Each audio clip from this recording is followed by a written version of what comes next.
తప్పులో అర్థమవుతుంది. అందుకు బీఆర్ఎస్ఏ కాదు, మీడియా, రాష్ట్రంలో ఉన్న ప్రజాస్వామికవాదులు అందరూ కూడా ఖచ్చితంగా మాట్లాడాలని ఇవాళ దాంతో తెలిసిపోతున్నది. ఫస్ట్ ఒకసారి మనం ఈ వీడియో చూడాలి, ఎందుకంటే మొత్తం మొదలైంది దీంతోనే. కాంగ్రెస్ మంత్రి గారు మాట్లాడిన ఈ వీడియో దయచేసి ఒకసారి.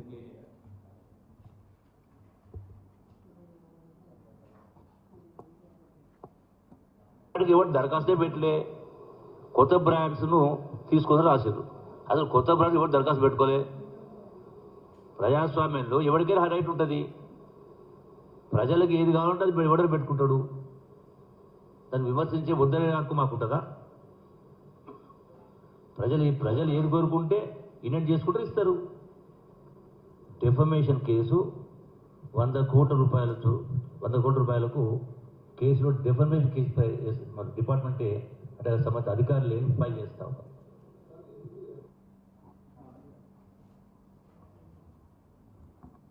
తుగ్లక్ ప్రభుత్వంలో మంత్రి గారు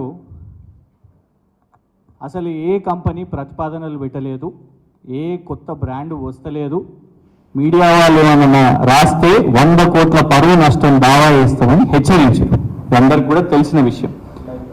ఆ తర్వాత బీఆర్ఎస్ వాళ్ళం ఇదే కార్యాలయం నుంచి మీ మీడియా ముఖంగా అందరికి కూడా ఈ డాక్యుమెంట్స్ రిలీజ్ చేసినాం. నేషనల్ స్టాక్ ఎక్స్చేంజ్కు సోమ్ డిస్టిలరీస్ అనే సంస్థ మాకు అనుమతులు వచ్చినాయి.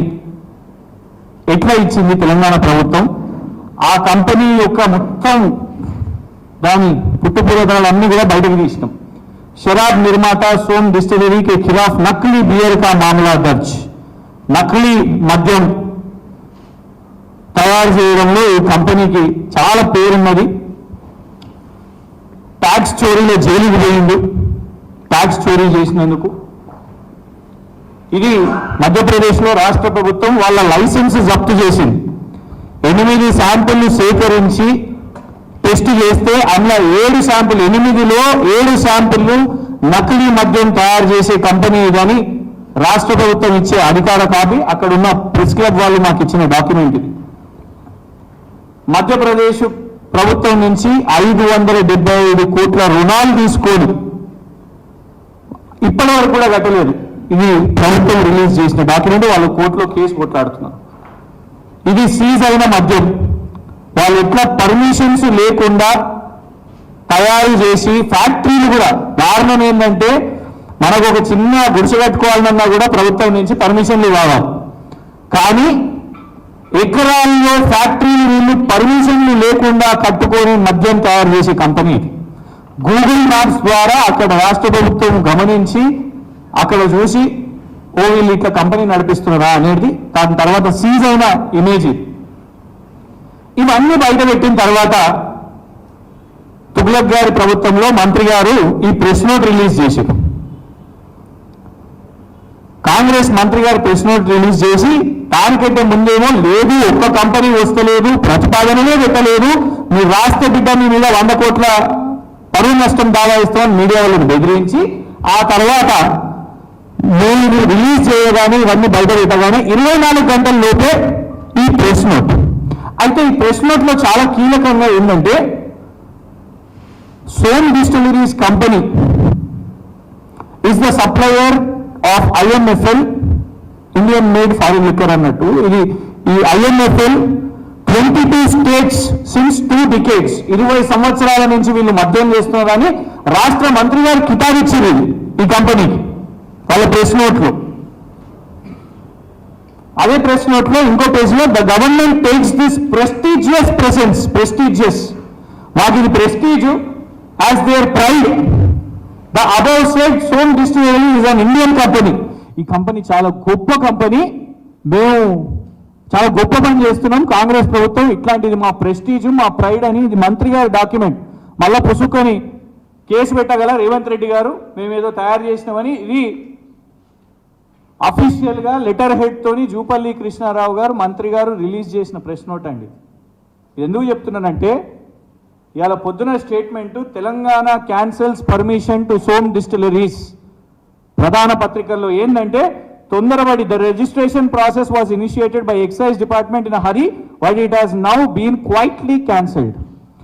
ఆ కంపెనీ యొక్క మొత్తం ఇవన్నీ బయట తెలిసిన తర్వాత, మేము బయట పెట్టిన తర్వాత బుద్ధి తెచ్చుకొని ఇప్పుడు క్యాన్సిల్ చేశారు. క్యాన్సిల్ చేయడాన్ని మేము స్వాగతిస్తున్నాం. ప్రజల ఆరోగ్యం ఇట్లాంటి హంటర్లు, భూములు, ఏమేమో రకరకాల బిర్యానీలు అంట, బిర్యానీ ఏమేమో పేర్లు వస్తున్నాయి, అందరూ ఆశ్చర్యపోతున్నారు. ఇట్లాంటి సోమ్ డిస్టిలరీసు, ఈ అన్ని నకిలీ మద్యంలో ఉన్న కంపెనీలు ఇవన్నీ వచ్చి వినియోగదారుల ఆరోగ్యానికి ఇబ్బంది కలుగుతుంది కాబట్టి, అండ్ మరి ముఖ్యంగా ప్రభుత్వం యొక్క ధనాన్ని వేల కోట్ల కుంభకోణాలు చేసిండు. అక్కడున్న రాష్ట్రాల్లో కూడా ఆయనను మరో విజయమాల్య అయ్యి పరారైతాడు అని ప్రధాన పత్రికల్లో ఫ్రంట్ పేజీలలో వచ్చినాయి. వీటిని రేస్ చేసినందుకు ఎట్టకేలకు ప్రభుత్వం, కాంగ్రెస్ ప్రభుత్వం దీన్ని రద్దు చేసింది. కానీ దీని మీద ఏం విచారణ ఉండదా? ఇలా చూస్తున్నాం, ఢిల్లీలో ఒక పాలసీ వస్తే దాని మీద రాజకీయంగా ఒకళ్ళు 10,000 కోట్లు, ఒకళ్ళు 1000 కోట్లు, ఒకళ్ళు 100 కోట్లు, ప్రస్తుతం జరుగుతున్న చర్చ 100 కోట్లు. దాంట్లో ఏం తెలియలే ఇప్పటి వరకు, ఒక ఎవిడెన్స్ కూడా చూపెట్టలేకపోయింది. ఈడీ ఒక్క రూపాయి చూపెట్టలేకపోయింది, మనీ ట్రయల్ చూపెట్టలేకపోయింది. కానీ ఒక రాష్ట్ర ముఖ్యమంత్రిని, ఆ రాష్ట్ర ఉప ముఖ్యమంత్రిని, ఆ రాష్ట్ర మంత్రి మరియు ఉన్న బీజేపీ టీడీపీ అలయన్స్లో అయిన ఒక ఎంపీ, ఇక్కడ మా నాయకురాలను రాజకీయంగా వీళ్ళందరినీ కూడా కేసులో పెట్టిర్రే. మరి ఇక్కడ కాంగ్రెస్ ప్రభుత్వం ఒక ఫ్రాడ్ కంపెనీని తీసుకొని వచ్చి నకిలీ మద్యాన్ని తెలంగాణ రాష్ట్రంలో ప్రవేశపెట్టే ప్రయత్నం చేసి, ఇక్కడ ఉన్న ప్రధాన ప్రతిపక్షంగా బీఆర్ఎస్ పార్టీ దీని మీద లేవనెత్తి కేసీఆర్ గారి పాలనలో ఏనాడు కూడా నకిలీ మద్యము, కల్తీ బీర్లు అట్లాంటివి రానివ్వకుండా, ఎందుకంటే చూస్తున్నాం కదా, గుజరాత్ డ్రై స్టేట్ అని చెప్పుకునే గుజరాత్లో నకిలీ మద్యంతో తాగి దాదాపు 50 మంది చనిపోయారు. మీడియా రిపోర్ట్ చేసింది, వాస్తవం కాదా? ఇదే కంపెనీ మధ్యప్రదేశ్లో మురేనా అనే జిల్లాలో 25 మంది చనిపోయారు. ఆ తర్వాత అక్కడ సిట్ దర్యాప్తు చేసి ఈ కంపెనీ యొక్క ట్యాంకులను అవన్నిటినీ జప్తు చేశారు.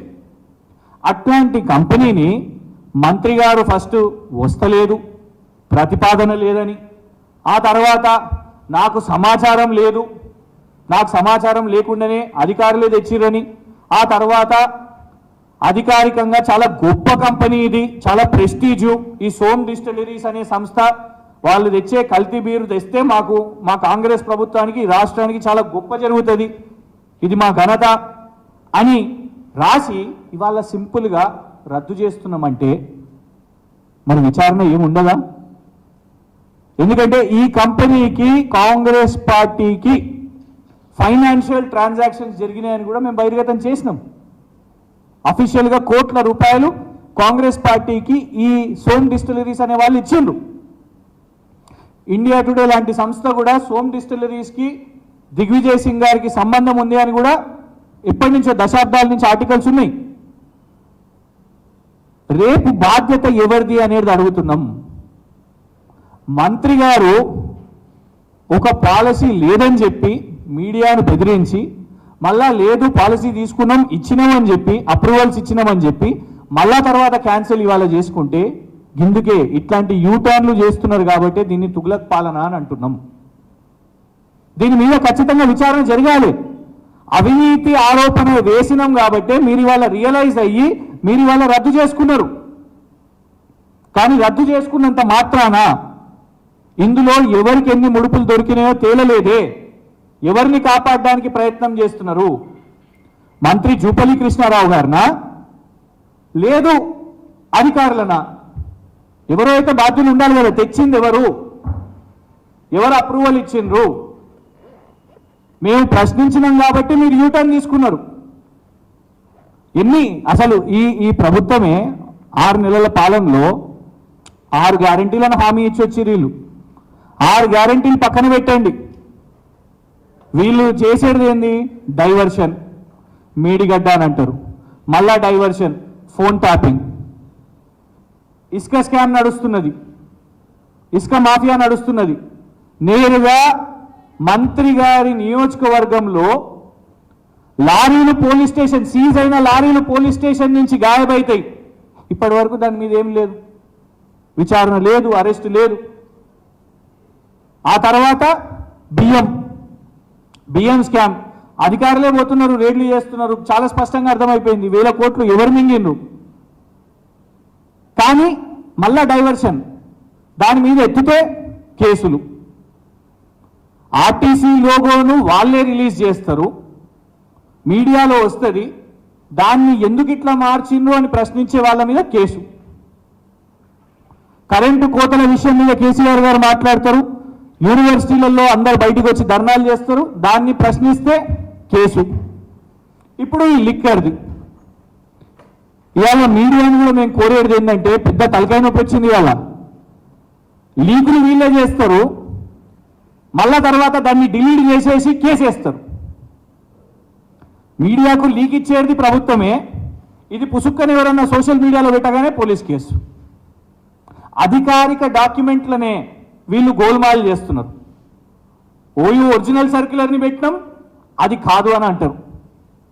మొన్న ఆర్టీసీ లోగో విషయం మీద కొన్ని ఛానల్స్, ప్రధాన ఛానల్స్ వేసినాయి అని అంటే అది కాదు అని అంటారు. లిక్కర్ని తీసుకొని వస్తున్నారు అంటే లేదు తెస్తలేము అని అంటారు. మళ్ళా తర్వాత మొత్తం అన్ని చిట్టా బయట పెడితే తెస్తున్నామని అంటారు. కనుక్కోండి, ముఖ్యమంత్రి గారా మంత్రి గారా? అసలు రేవంత్ రెడ్డి గారేమో ఆదాయం బాగొస్తుంది అని అంటారు మద్యంలో, మంత్రి ఆదాయం వస్తలేదు, స్టాకు లేదు, ఇవి దొరుకుతలేవు అవి దొరుకుతలేవు అని అంటారు. ప్రభుత్వం, కాంగ్రెస్ ప్రభుత్వంలో గందరగోళం ఉన్నది. ఎందుకు? పనికొక్కులు లెక్క ఒక్కొక్కళ్ళు ఎగబడ్డారు. ఒకళ్ళు బియ్యం మీద పడ్డారు, ఒకళ్ళు ఇసుక మీద పడ్డారు, ఒకళ్ళు మా ఎమ్మెల్యే గారు ఇప్పుడే అన్నారు ఏదో ఫ్లై యాష్ దాని మీద పడ్డారు, ఒకళ్ళు లిక్కర్ మీద పడ్డారు. అరే మీరే ముందుకు పోతారా, మీరే చేసుకుంటారా, మేం చేసుకోద్దా అని టెంప్ట్ అయ్యి మరి జూపల్లి కృష్ణారావు గారు తెచ్చిర్రా? తెలియాలి కదా, సమాధానం అయితే రాష్ట్రానికి తెలియాలి కదా. ఎవరు బాధ్యులు ఇట్లాంటి ఫ్రాడ్ కంపెనీలను? ఎందుకంటే మీ ఛానల్స్ అన్నిట్లో కూడా మొన్న చూసినాం, ఆంధ్రప్రదేశ్ రాజకీయ దాంట్లో పరిణామాల్లో రిజల్ట్స్లో ఇట్లాంటి మద్యంది కూడా ప్రభావం ఉండే అన్ని ఛానల్స్ ప్లే చేసినాయి. మరి అట్లాంటి ఒక డొక్కు కల్తీ బీరు దాగి రకరకాల పేర్లు, ఏమో పేర్లు ఉన్నాయి, అవి ఇక్కడికి ప్రవేశపెడితే, ఎందుకంటే తెలంగాణలో కేసీఆర్ గారి పాలనలో అట్లాంటి దానికి ఎంట్రీ ఇయ్యలే. అట్లాంటి కంపెనీలకు కానివ్వండి, గుడుంబాలు అన్నీ ఉండొద్దు, కల్తీ మద్యాలు ఉండొద్దు అని తీసుకున్న నిర్ణయంలో వీళ్ళు రాగానే ఢిల్లీకి లోక్సభకు పైసలు ఇవ్వాలి కాబట్టి మరి ఏం ఒప్పందమో ఈ సోమ్ డిస్టిలరీస్ ఏందో, దిగ్విజయ్ సింగ్ గారా, దర్యాప్తు లేకుండానే ఇవాళ సింపుల్గా యూటర్న్ క్యాన్సిల్. ఎట్లా ప్రవేశపెట్టిర్రు, ఏ బేసిస్లో ఆ కంపెనీని తీసుకున్నారు, ఆ కంపెనీ మెరిట్స్ ఏంది, ఎట్లా రద్దు చేసుకుంటున్నారు ఇవాళ తెలియద్దా? రాష్ట్ర ప్రజలకు తెలియద్దా? సో దీని మీద ఉట్టిగానే క్యాన్సిల్ చేసినంత మాత్రాన కాదు, ఇందులో తప్పైతే అర్థమైపోయింది. జూపల్లి కృష్ణారావు గారు రెడ్ హ్యాండెడ్గా దొరికిపోయిండ్రు అని అర్థమైపోయింది. మంత్రి గారికి తెలిసి జరిగిందా, తెలియక జరిగిందా? ఫస్ట్ వస్తలేదు, సెకండ్ వస్తుంది, థర్డ్ ఆయనకు సమాచారం లేదు, బీవరేజెస్ కార్పొరేషన్ వాళ్ళే తెచ్చిర్రు, అధికారులే తెచ్చిర్రు అని. తర్వాత ఫోర్త్ లేదా చాలా గొప్ప కంపెనీ, అది దేశంలో పెద్ద తోపు కంపెనీ, అది ఎన్నో రాష్ట్రాలలో చేస్తుంటారు, అది రావడం మా ఘనత, దాన్ని తీసుకురావడం మా కాంగ్రెస్ ప్రభుత్వం ఘనత అని. అది మళ్ళీ ఇవాళ లేదు ఆ కంపెనీ అంతా కొంచెం మంచిగా లేదు, కథా కార్ఖానం, అదో పెద్ద కల్తీ కంపెనీ, అజ్జేవటి సావులైనాయి, రుణాలైనాయి, అందుకే క్యాన్సిల్ చేస్తున్నాం. అయిపోయిందా? సింపుల్. ఇందులో ముద్దాయి జూపల్లి కృష్ణారావు గారు ఉన్నారా? లేదు, ఆయనకు పైనుంచి ఆదేశాలు వచ్చినాయా? దీని మీద విచారణ జరగాలి. ఇది కేవలం ఒక కంపెనీ మీదే కాదు, దాంతో పాటు ఎన్నో కంపెనీలు వస్తున్నాయి. ఎన్నో కంపెనీలను కూడా, ఒక 5 కంపెనీలో ఏదో తెద్దాం అనుకున్నారంట, ఏమేమో పేర్లు ఉన్నాయి, వాటన్నిటి మీద కూడా దర్యాప్తు జరగాలి. ఇట్లాంటి ప్రాసెస్లో నచ్చినట్టు తెచ్చుడు, మళ్ళా వెనక్కి తీసుకున్నాడు, ఇదంతా కాదు. దీని మీద విచారణ జరగాలి. మేము అసలు యాక్చువల్లీ దీని మీద న్యాయబద్ధంగానే పోదాం అనుకున్నాము. వెకేషన్, హైకోర్ట్స్ ఇవన్నీ కూడా నడుస్తున్నాయి కాబట్టి దీని మీద ఓపెన్ లెటర్ సీఎం గారికి రాసినాము. మరి దాంతో బుద్ధి తెచ్చుకొని వాళ్ళు వెనక్కి తీసుకోవడం, ఈ డిసిషన్ మంచి పరిణామమే. కానీ చట్టపరంగా కూడా దీని మీద ఖచ్చితంగా పోరాటం చేయాల్సిన అవసరం ఉన్నది. ఇట్లాంటి కంపెనీస్ రేపు మళ్ళా, ఎందుకంటే లోకల్ బాడీ ఎలక్షన్స్ కోసం దీన్ని వెనక్కి తీసుకున్నారా అనే కూడా డౌట్ ఉన్నది. ఆంధ్రప్రదేశ్లోనేమో నిన్న అంత వీడియోలు చూసారు, లోడ్ల కింగ్ఫిషర్ ఆ బ్రాండ్ దొరకడం, ఇక్కడ దొరకలేదు అని క్రియేట్ చేయడం, అంటే షార్టేజ్ని ఎట్లా షార్టేజ్ని వీళ్ళే క్రియేట్ చేసి ఆర్టిఫిషియల్ షార్టేజ్ క్రియేట్ చేసి వీళ్లకు సంబంధించిన కంపెనీలు, కాంగ్రెస్ పార్టీకి సంబంధించిన కంపెనీలను తీసుకొని వచ్చి ఇక్కడ డబ్బులు సంపాదించాలనే ప్రయత్నం చేసిర్రా? ఇది కేవలం ఇప్పుడు తాత్కాలికంగా వెనక్కి తీసుకుంటున్నారా? రేపు మళ్ళా sarpanch, ZPTC, MPTC elections, local body elections అయిపోయిన తర్వాత మళ్ళా తీసుకొని వస్తారా? ఆ స్పష్టత రావాల్సిన అవసరం ఉన్నది. లీకులతో కాదు. ఎట్లయితే జూపల్లి కృష్ణారావు గారు అధికారికంగా మంత్రి హోదాలో వాళ్ళ లెటర్ హెడ్లో ఎక్స్ప్లెనేషన్ ఇచ్చిండో, ఈ యొక్క కంపెనీకి, ఈ నకిలీ బీర్ కంపెనీకి నువ్వు ఎట్లయితే కితాబ్ ఇచ్చినవో, ఈ క్యాన్సిలేషన్ విషయం మీద కూడా మాకు రిటర్న్ కావాల్సిన అవసరం ఉన్నది. ఇన్ రిటర్న్ అధికారికంగా ప్రభుత్వం వెనక్కి తీసుకుంటున్నాం, ఇకపై కూడా తేము, ఇట్లాంటి నకిలీ కంపెనీలను తేము. వచ్చే ముందు తెలంగాణ ఇక్కడ ఉన్న వినియోగదారుల ఆరోగ్య దృష్ట్యా ప్రభుత్వ ఖజానాని కూడా దాన్ని కన్సిడరేషన్లో తీసుకొని ఈ యొక్క కంపెనీల విషయం మీద చూసి ఆచితూచి అడిగేస్తామని అధికారిక స్టేట్మెంట్ కావాల్సిన అవసరం ఉన్నది.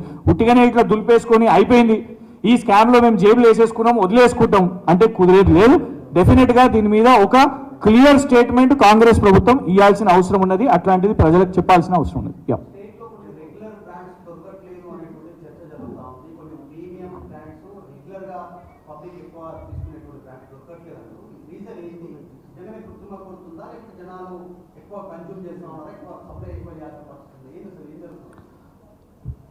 మీకు ఫస్ట్ మొన్న స్టేట్మెంట్, ఫస్ట్ సీఎం గారు ఆదాయం పెంచాలి అని అన్న రోజు దీంట్లో ఆదాయం వస్తుంది, సేల్స్ అవుతుంది అని వారిచ్చిన స్టేట్మెంట్ కొన్ని పత్రికల్లో కూడా వచ్చింది.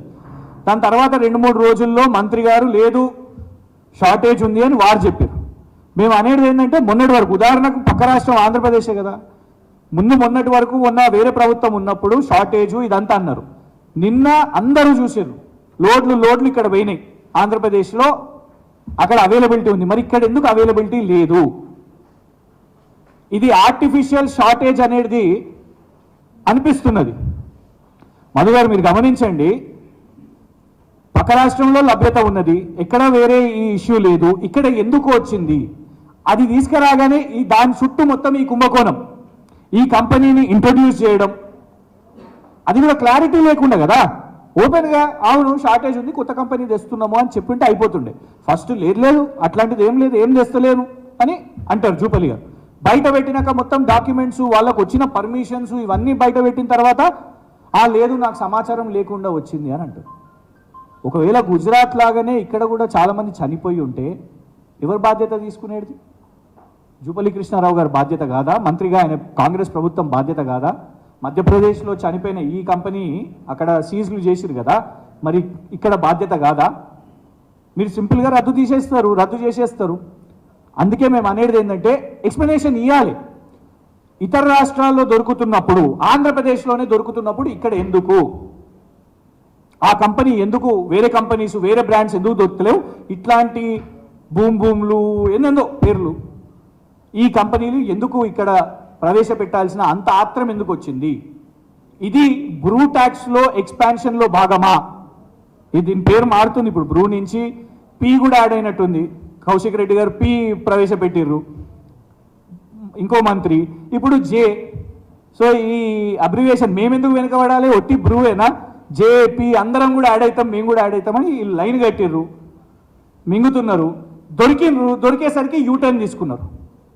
మేము అనేది ఏంటంటే క్రైమ్ ఒక్కసారి జరిగితే ఆ క్రైమ్ చుట్టూ డెఫినెట్గా మేము ఎవిడెన్స్ బయట పెట్టిన తర్వాత ఎవరు ఆ ముద్దాయి, తీసుకొచ్చిన వ్యక్తి ఎవరు, వారి ఇంట్రెస్ట్ ఏంది అనేది కూడా తెలియాలి కదా. సింపుల్గా లేదండి తప్పు, హత్య జరిగిందండి, హత్య నేను చేయలేదు, తప్పు వాళ్ళు ఇంకెవరో చేసిరు అనేసి అంటే కోర్టు వదిలేస్తుందా? శిక్ష అయితే పడాలి కదా. ఇందులో కూడా తేలాల్సిన అవసరం ఉన్నది. 1000 కోట్ల కుంభకోణం ఒక్కొక్క రాష్ట్రంలో. అసెంబ్లీలో మాట్లాడారు, మధ్యప్రదేశ్లో అసెంబ్లీలో అక్కడ ఉన్న ఎక్సైజ్ మినిస్టర్ నిలబడి లేచి ఒప్పుకున్నాడు, లైసెన్స్ రద్దు చేసిన కంపెనీ అండి ఇది. ఇగోండి అక్కడ ఉన్న మీడియా వాళ్ళు, ప్రెస్ క్లబ్ వాళ్ళు మాకు ఇచ్చిరు ఈ డాక్యుమెంట్, లైసెన్స్ రద్దు చేసిన డాక్యుమెంట్. 8 శాంపిల్స్లోకి వెళ్ళి 7 శాంపిల్స్ కల్తీ మద్యం. ఇది నువ్వు తెలంగాణకు తెచ్చి గొప్ప కంపెనీ, ప్రెస్టీజియస్ కంపెనీ, మేము టాటా బిర్లాల లాగా తీసుకొని వచ్చినాం, మేము తెచ్చిన గొప్పతనం ఇది అని నువ్వు చెప్తే, ఇది మేము ఇవాళ ఆపకపోయి ఉంటే, మీడియా అందరూ దీని మీద ప్రతి ఒక్కళ్ళు రాసి ఆపకపోయి ఉంటే ఇవాళ ప్రజల ఆరోగ్యము ఇట్లనే ఖజానా దోచుకోవడం ఇది అవుతుండే కదా.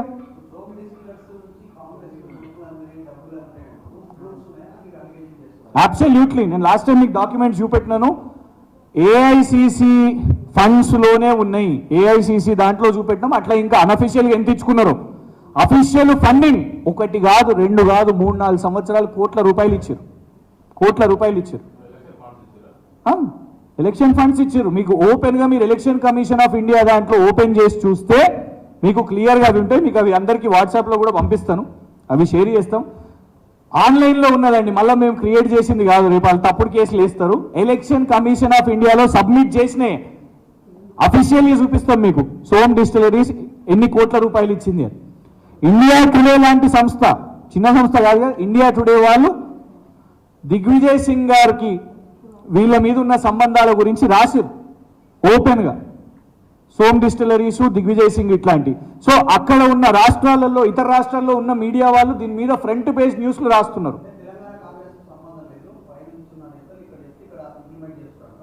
మధు గారు విచారణ జరిగితే కదా తెలిసేది.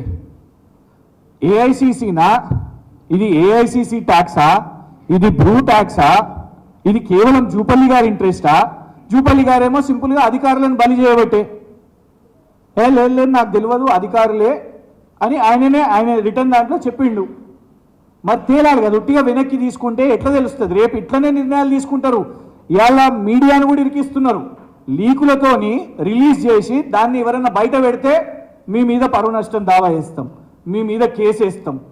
మరి ఎట్లా, ఏది నిజం ఏది అబద్ధం ఎట్లా తెలవాలి? అధికారిక అఫీషియల్గా ముఖ్యమంత్రి గారు ట్వీట్ చేస్తారు, అది అబద్ధం అవుతుంది. మంత్రి గారు పొన్నం ప్రభాకర్ గారు వాట్సాప్ గ్రూప్స్లో వాళ్ళ పిఆర్ఓలు అధికారులు పెద్ద పెద్ద ఛానళ్ళు లోగో గురించి వేస్తాయి, ఆర్టీసీ లోగో, అది మళ్ళా కేసేస్తారు. పొద్దున వేసిన వాళ్ళ మీద ఉండదు, కాంగ్రెస్ లీడర్లు పోస్ట్ చేస్తే ఉండదు. కానీ పుసుక్కని ఎవరైనా ప్రతిపక్షమో లేకుంటే ప్రభుత్వానికి సపోర్ట్ చేయని, అంటే ప్రజల పక్షాన్ని నిలబడ్డ మీడియా ఎవరైనా మాట్లాడితే వాళ్ళ మీద కేసులు. ఈయననే కదా ఉదాహరణ మనకు, జూపల్లి గారు 100 కోట్ల పరువు నష్టం దావా వేస్తామని. మరి ఎక్కడ మీ ఛానల్ మీదో వేస్తే అన్ని 100 కోట్ల రూపాయలు. ఇక్కడ నిజం దొంగ దొరికిండు కాబట్టి, కాంగ్రెస్ ప్రభుత్వంలో ఒక మంత్రి దొంగ దొరికిండు కాబట్టి స్పష్టంగా అర్థమైపోయింది ఇందులో స్కామ్ ఉందని. కానీ సింపుల్గా మేము రద్దు చేస్తాము అంటే అయిపోదు. ఎవరు మీరు అన్నట్టే ఏఐసిసి ఒత్తిడితోని పర్మిషన్ ఇచ్చిర్రా? రేవంత్ రెడ్డి గారు ఒత్తిడితోని పర్మిషన్ వచ్చిందా? జూపల్లి కృష్ణారావు గారు చేస్తే పర్మిషన్ వచ్చిందా? లేదు ఎవరైనా ఐఏఎస్ తోని పర్మిషన్ వచ్చిందా? తెలియాలి. ఈ నలుగురు కూడా పవర్ సెంటర్సే. ఒక ఐఏఎస్ అయినా ఇంపార్టెంటే, సీఎం మంత్రి అయినా ఇంపార్టెంటే, లేకుంటే ఏఐసిసి వాళ్ళు ఇట్లాంటి కంపెనీలను మన దగ్గర పంపిస్తున్నారంటే తేలాల్సిందే. 1000 కోట్లకు సంబంధించింది కాబట్టి, ప్రజల ఆరోగ్యం సంబంధించింది కాబట్టి. అండ్ ఇంకోటి, మాకు కాంగ్రెస్ ప్రభుత్వం మీద నమ్మకం లేదు కాబట్టి, యూటర్న్ ప్రభుత్వం అండి ఇది, యూటర్న్ ప్రజావాణి అని చెప్పారు. ఎన్నిసార్లు పోయారు రేవంత్ రెడ్డి గారు? వన్స్, ఒకటేసారి మొదలు పెట్టినప్పుడు వన్స్ అంతే, ఇప్పటి వరకు మళ్ళీ పోలేదు. నాకు కాన్వాయ్లు వద్దు, నాకు కొత్త వాహనాలు వద్దు అని చెప్పారు. ఏమైంది? కాన్వాయ్ పోతూ ఉంటే ఆపుతూనే ఉంటారు, అది యూటర్నే. ఇప్పుడు కూడా మీడియా గ్రూప్స్లో నడుస్తుంది, కొత్త ల్యాండ్ క్రూజర్లు మంత్రులకు అందరికీ అనేసి. ఫస్ట్ ఏమో లేదు మాకు అట్లాంటి మేము ధనము ఏమి ఖర్చు పెట్టము, కొత్త వాహనాలు వద్దు అని చెప్పారు. ఇప్పుడు నువ్వు చెప్పేటి అన్ని పక్కా స్క్రిప్టు. సునీల్ కనుగోలు అనే వ్యక్తి, సునీల్ కనుగోలు నువ్వు ఏమని చెప్పినావు? బీఆర్ఎస్కు అమిత్ షాకు, కేసీఆర్ గారికి అమిత్ షాకు మధ్యలో ఉన్న వారధి సునీల్ కనుగోలు. రోజు కాన్ఫరెన్స్ కాళ్ళల్లో మాట్లాడతారు, ఫక్తు బీజేపీ మనిషి సునీల్ కనుగోలు అని. పాపం తెలంగాణ ప్రజలు అందరూ నమ్మబట్టి ఆఖరికి సునీల్ కనుగోలు ఎవరి సంఖ్యలో చేరిండు? కొన్ని నెలలకే రేవంత్ రెడ్డి సంఖ్యలో చేరిండు, ఆయన గెలిపించిండు. అసెంబ్లీలో కనబడతాడు, లాబీలో సమ్మక్క సారలమ్మ దగ్గరకు పోతే ముఖ్యమంత్రితో కనబడతాడు. మరి అప్పుడు మనం అడుగుతలేము ఎందుకు ఈ బీజేపీ మనిషి నీ పక్కన ఉన్నాడు, నీ ప్రభుత్వాన్ని గెలిపించిండు? యూటర్న్లు. అందుకే ఇందులో కూడా రేపు మళ్ళీ యూటర్న్ తీసుకోవడానికి ఏం గ్యారంటీ? స్థానిక సంస్థల ఎన్నికలు, జెడ్పీటీసీ, ఎంపీటీసీ, పంచాయతీ ఇవన్నీ ఎలక్షన్స్ అయిపోయినాక మళ్ళీ తెస్తారు కావచ్చు. మాకు ఇన్ రిటర్న్ కావాలి. నువ్వు ఎట్లా మంత్రి ఈ కంపెనీలకు సర్టిఫికేట్ ఇచ్చినవో, గొప్ప కంపెనీ, ప్రెస్టీజియస్ కంపెనీ అని ఎట్లా చెప్పినవో, ఇప్పుడు ఇవాళ ఈ లీకులతోని పేపర్లలో రాపిచ్చుడు కాదు. రేపు అఫీషియల్గా కాంగ్రెస్ ప్రభుత్వం వాళ్ళ డిసిషన్, వాళ్ళ పాలసీ తీసుకోవాలి. ఇట్లాంటి ఫేక్ బీర్ కంపెనీలను తీసుకురాము. తెచ్చే ముందు ఆ కంపెనీ హిస్టరీ, ట్రాక్ రికార్డ్ చూస్తాము. తెలంగాణ వినియోగదారుల ప్రజల హెల్త్ను మేము రిస్క్లో పెట్టము అని మాకు ఇన్ రిటర్న్ స్టేట్మెంట్ కావాల్సిన అవసరం ఉంది.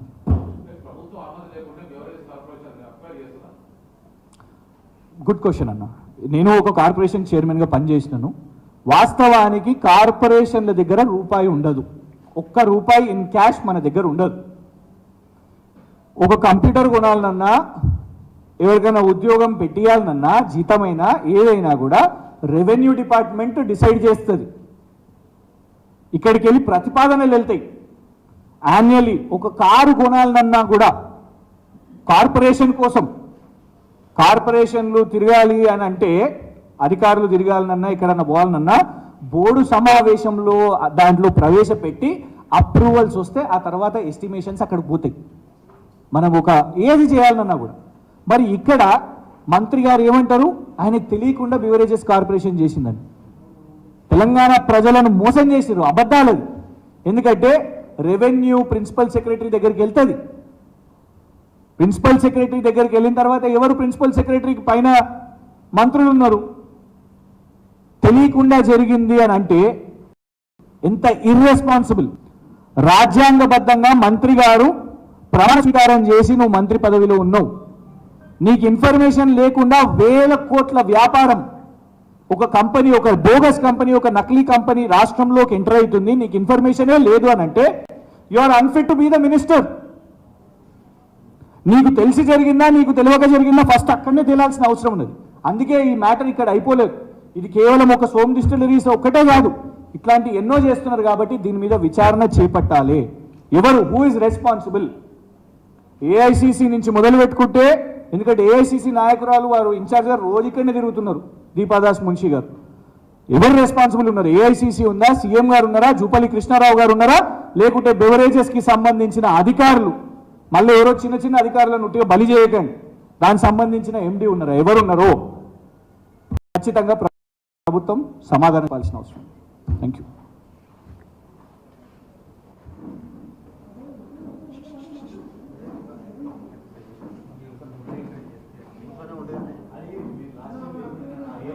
అది